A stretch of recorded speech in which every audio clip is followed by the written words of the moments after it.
నిర్గమకాండము 13వ వచనం, 13వ అధ్యాయము 13వ వచనంలో ఇక్కడ చాలా చక్కగా మనకు రాయబడి ఉంది.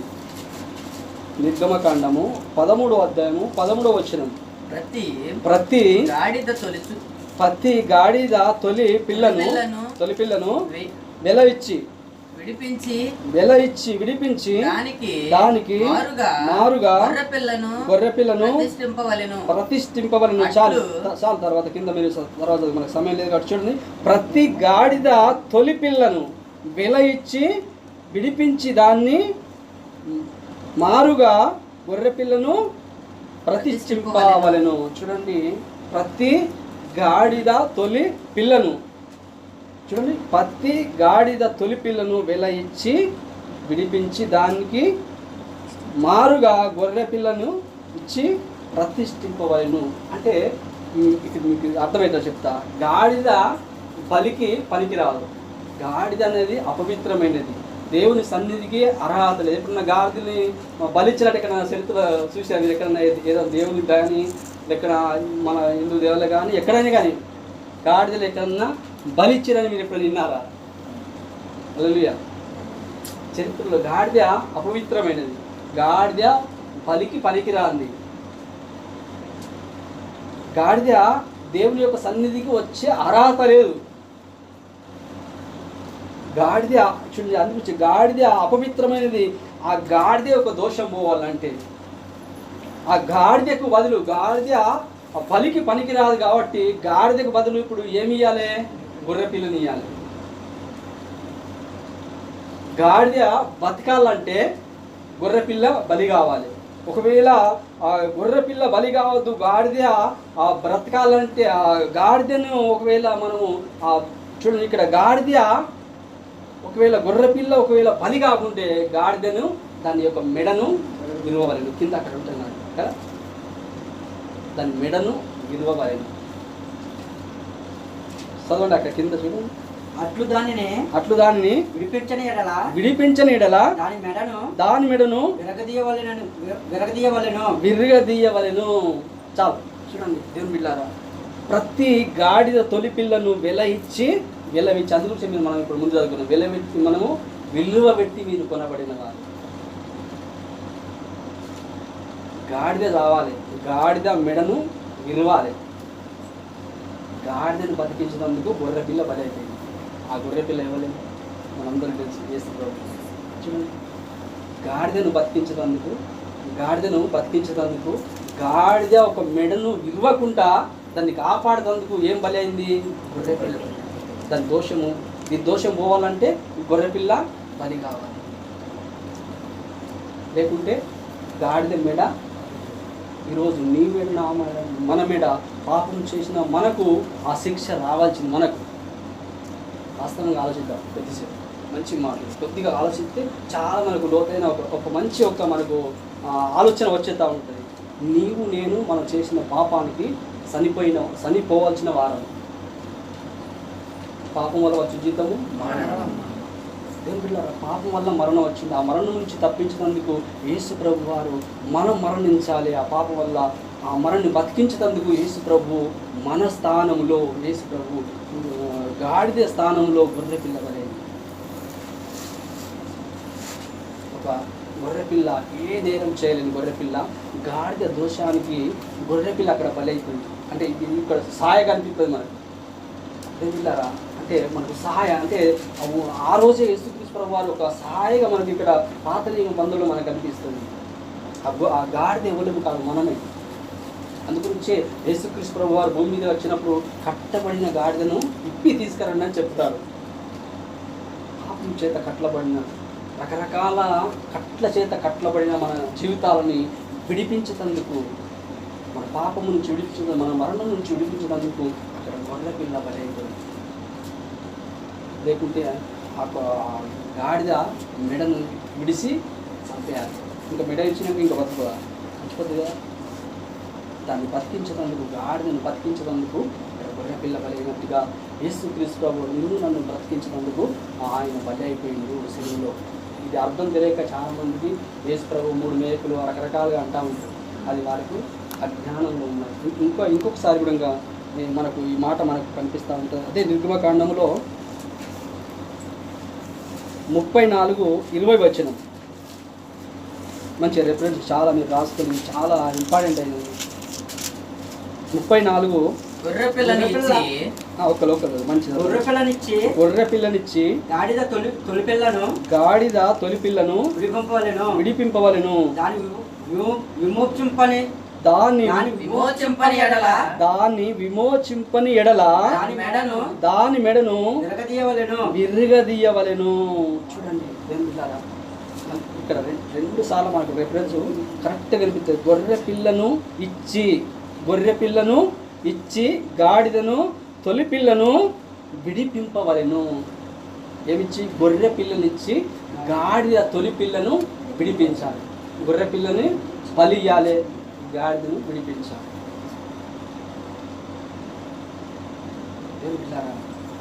ఆ గొర్రె పిల్ల ఎవరో కాదు, వేసుకోవాలి.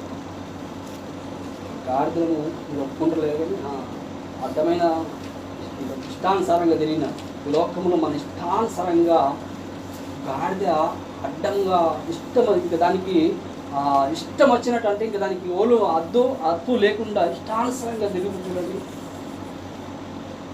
గాడిద గురించి చాలాసార్లు రాయబడింది, పెద్ద ఒక అంశం ఉంది. దీనిట్లారా గాడిద మరి భయంకరమైనది, గాడిద అపవిత్రమైనది. దాని గురించి, ఆ గాడిద గురించి ఈ గొర్రె పిల్ల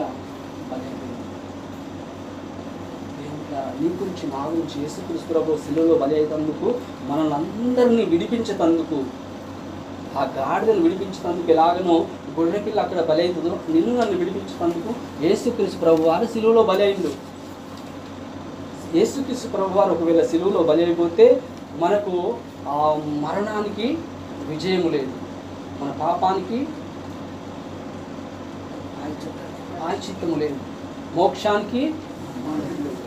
అందుకు యేసు ప్రభు మరణమా నీ ముళ్ళెక్కడ, మరణం యొక్క ముళ్ళు నిలిచిండు. యేసు ప్రభు శిలువలో మరణించకపోతే మనకు పరలోక రాజ్యము లేదు. యేసు ప్రభు వారు భూమికి వచ్చిండు, సాధారణంగా వచ్చిండు, వెళ్ళిపోయింది, అది కాదు. ఒక గొప్ప ప్రణాళిక, నేను చెప్పాను కదా, ఏదో దేవుడు ఒక గొప్ప ప్రణాళిక కలిగి వచ్చాడు. అలా వచ్చి నా బిడ్డలని నేనున్న చోటు తీసుకుపోవాలని, నా బిడ్డలు నా దగ్గరికి రావాలంటే ఎలా వస్తారు? పాపంతో రాలేము,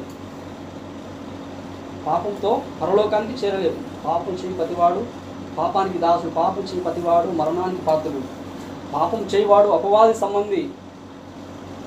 కాబట్టి పాపము తీసివేస్తే పరలోకానికి వస్తుంది. కాబట్టి అందుగురించి యేసు ప్రభు వారు ఆ రోజు ఆలోచించి భూమిని వచ్చి ఆ పాపము, నువ్వు నేను చేసిన ప్రతి పాపమును ఆయన మీద వేసుకొని ఆయనే గొర్రె పిల్లగా బలైపోయింది. మన దోషములన్నీ శిలువలో క్షమించి, మన దోషములన్నీ కొట్టి తిరిగా ఉచితంగానే మనం ఏమి కూడా ఆయన ఏమి ఇవ్వకుండా ముందే మన దోషము గురించి, మన పాపం గురించి ఆయన మనం పవిత్రులుగా మార్చేందుకు, మనకు పరలోకం ఇచ్చేటందుకు, ఆయన ఉన్న స్థానంలో తీసుకుపోయేందుకు మనల్ని అనుసే నిలువబెట్టి కొన్నాడు. దేవుని నామమునకు మహిమ కలుగును గాక. హల్లెలూయా.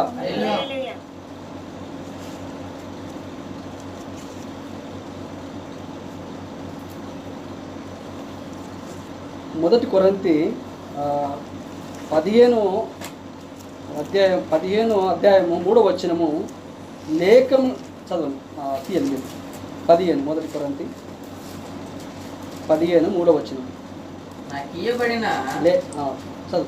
ఇయ్యబడిన ఉపదేశమును మొదట అప్పగించి తిని, అదేమనగా లేఖనముల ప్రకారం క్రీస్తు మన పాపముల నిమిత్తము మృతి పొందెను, సమాధి చేయబడెను. లేఖనముల ప్రకారము క్రీస్తు మన పాపముల నిమిత్తము మృతి పొందెను, సమాధి చేయబడెను. ఎందుకు మృతి పొందేది, ఎందుకు సమాధి చేయబడిందంటే నా పాపం గురించి. చాలాసార్లు యేసు ప్రభు ఎందుకు మరణించింది ప్రజలకు అర్థం కాదు. అది మనకు కూడా ఒకసారి నమ్మనప్పుడు నాకు కూడా అర్థం కాలేదు, చాలామందికి అర్థం కాదు. వాక్యం వెతికితే ఎందుకు యేసు ప్రభు వారు వచ్చిండు, ఎందుకు ఆ శిలువలో మరణించిండు, కారణం ఏంది వెతికితే మనకు కనిపిస్తూ ఉంటుంది. దానికి కారణాలు చాలా కారణాలు ఉన్నాయండి. ఒక మనిషి గురించి ఎంత ఆలోచించారంటే, ఒక ఒక తల్లిగా తండ్రిగా ఆలోచించిన దానికన్నా ఎక్కువగా ఆలోచించాడు. దేవుడు మానవుడు చేసిన తర్వాత మానవునిగా అలా ఫ్రీగా వదిలిపెట్టలే. చూడండి, తల్లిదండ్రుల నుంచి కొంతమంది మన పిల్లలను చూస్తాం, పెంచి పెద్దవైన వాడు ఎటన్నా గంగలా వాడు జామని అంటారు చాలామంది మా పల్లెటూళ్ళలో. వాడు ఎటన్నా పోనరా, వాడు ఎటు పోతే నాకేంది. దేవుడు అలా వదిలిపెట్టలేదు.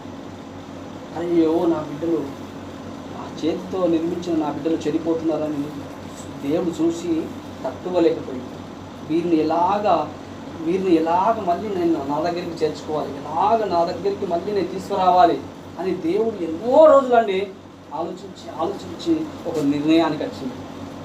అప్పుడప్పుడు కలిగిన ఎన్నో రోజులు నీ గురించి నా గురించి, నా బిడ్డలు పాపములు బ్రతుకుతున్న నా ప్రజలు, పాపములు జీవిస్తున్న నా ప్రజలను మళ్ళీ నేను వారితో నేను ఎలాగ మళ్ళీ నేను కనెక్ట్ కావాలి, వారితో మళ్ళీ స్నేహంగా నేను మాట్లాడాలి. అవాదంతో అనుదినముగా ఏదైనా తోటలో వచ్చి మాట్లాడినట్టుగా నా బిడ్డలతో నేను మళ్ళీ కలిసి ఎప్పుడు ఎలా మాట్లాడాలి, ఎలాగైతే నా దగ్గరికి వాళ్ళు వస్తారు,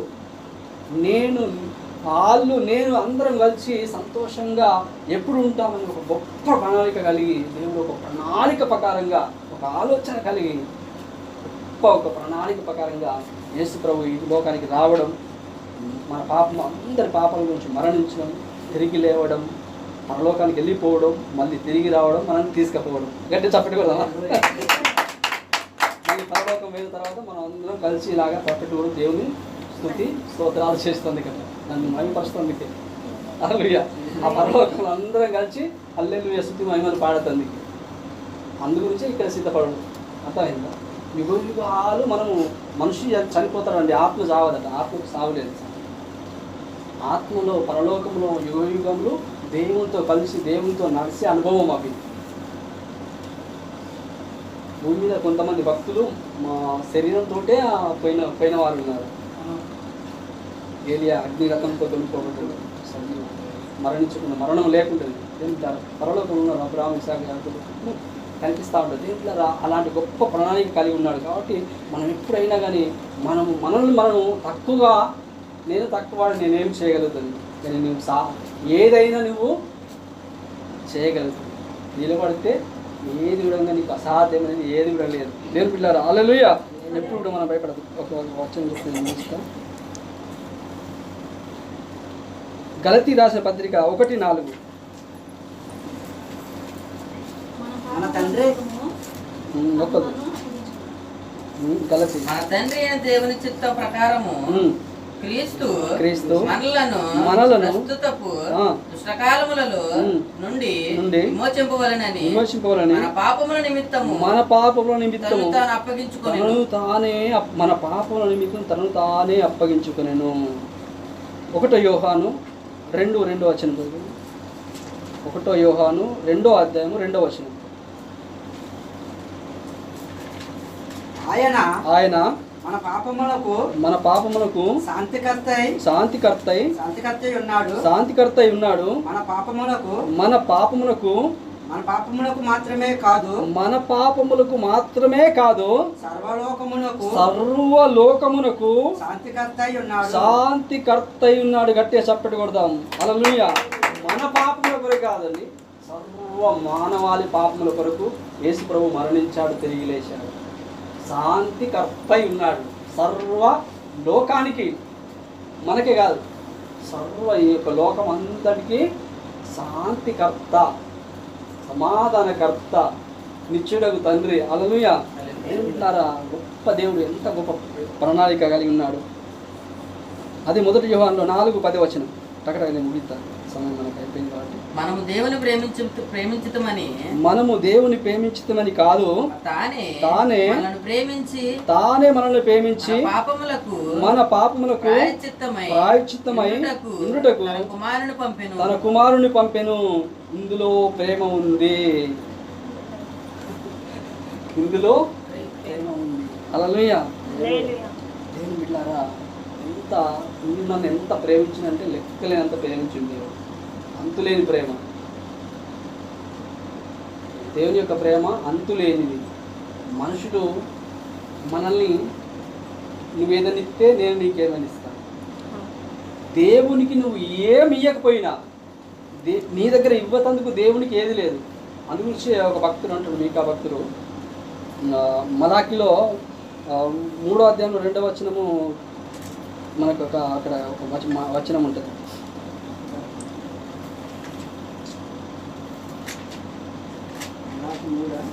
మూడులో 2వ వచనంలో అయితే ఆయన ఆయన కంసలి జనమున ఎవరు సహింపగలరు ఆయన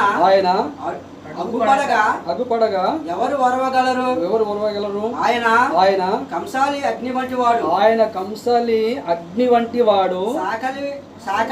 సాకలి వాణి సబ్బు వంటి వాడు. చూడండి, ఆయన కంసలి అగ్ని వంటి వాడు, సాకలి వాణి సబ్బు వంటి వాడు. కంసలి బంగారము శుభ్రపడాలంటే ఎక్కడికి పోవాలి? కంసలి వాని దగ్గరికి పోవాలి. వస్త్రాలు, మనం వేసుకున్న వస్త్రాలు ఎక్కడికి పోవాలి? సాకల దగ్గరికి పోవాలి. ఆ రోజుల్లో సాకలలో ఉతుకుతారు బట్టలు. ఇప్పుడు బంగారము తీసుకొచ్చినాము కంసాల దగ్గరికి, దానికి కొంచెం తుప్పు పట్టింది. ఇది తుప్పు పట్టింది బంగారం అవుతుంది, ఇసురు కొడుతుందా? ఇసురు కొట్టిన వాడికి మనమైన కూడా ముట్టు కూడా ఇది బంగారం రా, 5 లక్షల మొన్న తీసుకున్నా, పెద్ద సైజు మొన్న తీసుకున్నా, నా బంగారాన్ని ఇసురు కొడుతున్నావు చెత్తలో, దానికి తుప్పు పట్టిందని నీ దగ్గర తీసుకొచ్చిన, నువ్వేంది ఇసురు కొడుతావు? దేవుళ్ళారా, మన విలువైన వారి మందిరానికి వస్తే కొంతమంది మనల్ని కొన్ని తుప్పు పట్టిన మన జీవితాలు కొన్ని ఉన్నాయి. తుప్పు పట్టిందని మనల్ని విసిరి కొట్టిన పరిస్థితిలో ఉన్నాము. అదే మనలో కొంత తుప్పు పట్టింది, బంగారం తుప్పు పట్టిందని ఈ బంగారం నాకు ఏమద్దు, ఈ చెత్త అంతా నాకు ఏమద్దని మాట్లాడుతూ ఉంటే గుండెల్లో మంట రగులు కప్పుతుంది. నాకు మంట ఎక్కడికి? బంగారం ఎక్కడికి కావాలి? కంసాలి వాని దగ్గరికి రావాలి. పాపి ఎక్కడికి కావాలి? దేవుని మందిరం కూడా. దేవుని మందిరంకి వచ్చినప్పుడు దేవుని యొక్క సేవకుడు, దేవుని స్థానంలో ఉన్న సేవకుడు ఏం చేయాలి? దాన్ని వాక్యంతో శుభ్రం చేసి తిరిగి ఇంటికి పంపించాలి. బట్టలు సాకుల దగ్గర వచ్చినప్పుడు మీరు చాలాసార్లు బట్టలు మిషన్ వేస్తూ ఉంది, ఉతుకుతూ ఉంటారు. అక్కడ పక్క విసిరి కొట్టండి, 2 రోజులు చూసి నేను ఇండియాకి ఎక్కిస్తాను.